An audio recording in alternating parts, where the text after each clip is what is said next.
നമുക്ക് രാവിലെയൊക്കെ എളുപ്പത്തിൽ തയ്യാറാക്കാൻ പറ്റിയൊരു അപ്പത്തിൻ്റെ റെസിപ്പി ആയിട്ടാണ് കേട്ടോ ഇന്ന് വന്നിട്ടുള്ളത്. അപ്പോൾ അതിന് മുന്നായിട്ട് ചാനലൊന്നും എല്ലാവരും സബ്സ്ക്രൈബ് ചെയ്ത് സപ്പോർട്ട് ചെയ്യുക.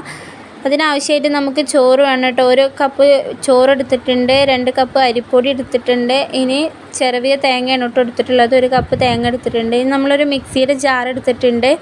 ഇതിലേക്ക് നമുക്കിതെല്ലാതും കൂടി ഒന്ന് തട്ടി കൊടുത്തിട്ട് ഒന്ന് അരച്ചെടുത്തിട്ട് വരണം.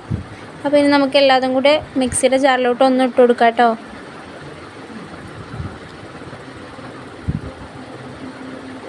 ഇനി നമ്മളിതിലേക്ക് ചേർത്ത് കൊടുക്കുന്നത് തേങ്ങ വെള്ളമാണ് കേട്ടോ. തേങ്ങ വെള്ളം ചേർത്ത് കൊടുത്തിട്ടുണ്ട്. ഇനി നമ്മൾ 1 ഗ്ലാസ് വെള്ളം കൂടി ചേർത്ത് കൊടുക്കണം, അത് വീഡിയോയിൽ പെട്ടിട്ടില്ല. ഇനി നമുക്കിതൊന്ന് അരച്ചെടുത്തിട്ട് വരണം കേട്ടോ. അങ്ങനെ നമ്മൾ അരച്ചെടുത്ത് വന്നിട്ടുണ്ട്. ഇനി നമുക്കിതൊരു പാത്രത്തിലോട്ട് ഒഴിച്ചു കൊടുക്കാം കേട്ടോ. അപ്പോൾ ഏകദേശം ഇതേ ഒരു രൂപത്തിലാണ് നമുക്ക് അരഞ്ഞ് കിട്ടേണ്ടത്. നന്നായിട്ട് അരഞ്ഞ് കിട്ടണം കേട്ടോ. പിന്നെ ഇതിലേക്ക് നമുക്ക് ആവശ്യത്തിന് ഉപ്പും കൂടി ചേർത്ത് കൊടുക്കണം കേട്ടോ. നമ്മളിത് രാവിലെയാണ് തയ്യാറാക്കണമെന്നുണ്ടെങ്കിൽ നമ്മൾ രാത്രിനെ മാവൊക്കെ സെറ്റാക്കി വെക്കണം കേട്ടോ. എന്നാലേ രാവിലത്തേക്ക് പൊങ്ങി വരുള്ളൂ, പുളിപ്പും ഉണ്ടാവുള്ളൂ കേട്ടോ. അപ്പോൾ ടേസ്റ്റ് കൂടും നമ്മുടെ അപ്പത്തിന്. അങ്ങനെ ഇതൊന്ന് നമുക്ക് ഇനി മൂടി വെച്ചിട്ട് രാവിലെ എടുക്കാം കേട്ടോ. അപ്പോൾ ഓവർനൈറ്റ് നമ്മളിത് മൂടി വെച്ചിട്ടുണ്ട്.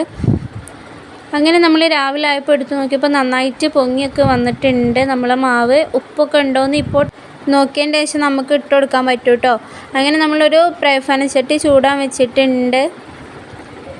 ഇനി ചൂടായ ചട്ടിക്ക് നമുക്ക് ഓരോ കോരി ഇങ്ങനെ ഒഴിച്ച് കൊടുക്കാം കേട്ടോ. അങ്ങനെ നമ്മളെ സ്വാദിഷ്ടമായ അപ്പം ഇവിടെ റെഡി ആയിട്ടുണ്ട്. അപ്പോൾ ഇതിൽ ഒരുപാട് ഓൾസോൾ ഇങ്ങനെ വരും. അത് വന്നതിന് ശേഷം നമുക്കിതൊന്ന് മൂടി വെച്ചിട്ടൊന്ന് വേവിക്കണം കേട്ടോ. ഒരു 2-3 മിനിറ്റോളം വെച്ചാൽ മതി, അപ്പോഴത്തേന് തന്നെ വെന്ത് വരും. പിന്നെ ലോ ഫ്ലെയിമിൽ ഇട്ടിട്ട് വേണം കേട്ടോ ഇത് നമ്മൾ വേവിച്ചെടുക്കാൻ വേണ്ടിയിട്ട്. അങ്ങനെ നമ്മൾ അപ്പമൊക്കെ ഇവിടെ റെഡി ആയിട്ടുണ്ട്. അപ്പോൾ എല്ലാവരും ഒന്ന് ട്രൈ ചെയ്ത് നോക്കാം കേട്ടോ. എളുപ്പത്തിൽ തയ്യാറാക്കാൻ പറ്റുന്ന ഒരു അടിപൊളി അപ്പത്തിൻ്റെ റെസിപ്പിയാണ് കേട്ടോ.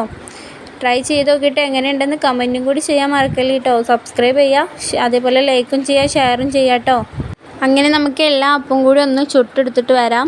നമുക്ക് ചട്നിയുടെ കൂടി അതേപോലെ സാമ്പാറിൻ്റെ കൂടെയൊക്കെ പുളിദോശയായിട്ട് കഴിക്കാൻ നല്ല അടിപൊളി ഐറ്റം തന്നെയാണ് കേട്ടോ. അപ്പോൾ എല്ലാവരും ഒന്ന് ട്രൈ ചെയ്ത് നോക്കുക.